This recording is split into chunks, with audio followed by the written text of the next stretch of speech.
రాష్ట్ర రోడ్లు భవనాల శాఖ మంత్రి అయినా ఎవరు వచ్చినా సరే ఉయ్యూరు నుంచి చాగంటిపాడు వచ్చే రోడ్లు ఎక్కడైనా బూడిచారం చూపిమంది. రహదారులన్నీ చాలా శుభ్రంగా ఉన్నాయి.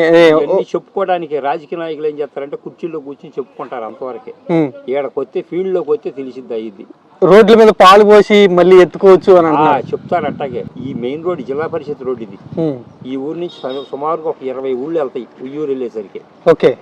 20 ఊళ్ళోళ్ళు కూడా నరకం చూస్తున్నారు. ఏమంటున్నారు రోడ్డు గురించి? అదిగో వేస్తాం అంటున్నారు.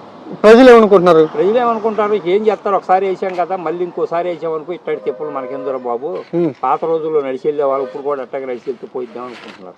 ఇక్కడ మోసపోయేవారు ప్రజలే మోసపోయేది. వాళ్ళు అన్ని రకాలుగా మోసపోయేది ప్రజలే. మేము వచ్చినాకే పల్లి పండుగ పేరుతో రోడ్లు వేస్తా ఉన్నామని డిప్యూటీ సీఎం పవన్ కళ్యాణ్ కదా కుర్చీల్లో కూర్చొని చెప్పుకోవడానికి పనికి వస్తాయి. చంద్రబాబు గారు అంటేనే చంద్రబాబు గారు అంటేనే పని చేయట్లేదు సరిగ్గా. పని చేస్తే మరి లోపం ఎవరిదంటారు? అలా అయితే ఏం చెబుతావు, ప్రజలు తిరగబడాలి.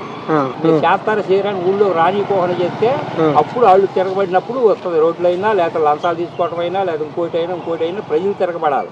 అప్పుడు దాకా ఎవడో చేయలేడు. మీరు టీడీపీ టీడీపీ నేను పుట్టిన కానీ టీడీపీని. మరి రెండో దానికి అయినా కూడా ఈ రోడ్ల విషయంలో బాగా నాకు నచ్చల.